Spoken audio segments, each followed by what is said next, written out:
সচিবালয় স্বরাষ্ট্র মন্ত্রণালয়ের সভাকক্ষে স্বরাষ্ট্র উপদেষ্টা লেফটেন্যান্ট জেনারেল অবসরপ্রাপ্ত জাহাঙ্গীর আলম চৌধুরীর সভাপতিত্বে অনুষ্ঠিত হয় শারদীয় দুর্গাপূজা উদযাপন উপলক্ষে নিরাপত্তা ও আইনশৃঙ্খলা বিষয়ক সভা।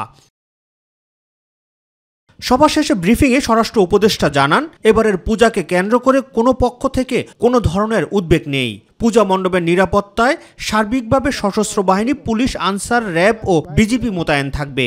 সব বাহিনী থাকবে, সশস্ত্র বাহিনী থাকবে, পুলিশ থাকবে, আনসার থাকবে, র্যাব থাকবে, বিজিবি থাকবে।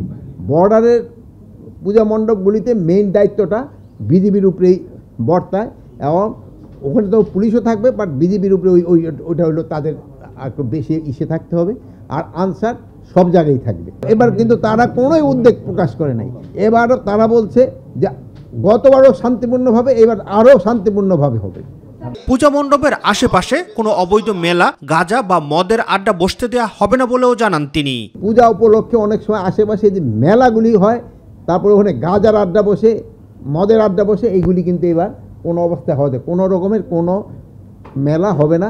বাট ওই ছোটোখাটো দুই একটা দোকান থাকতে পারে, যেটা ওই কমিটির থেকে পারমিশন নিয়ে তারা ওই দোকানগুলি স্থাপন করতে পারবে। বিসর্জনের সময়সীমা দেওয়া হয়েছে 7টার আগেই যেন বিসর্জনটা শেষ করতে পারে।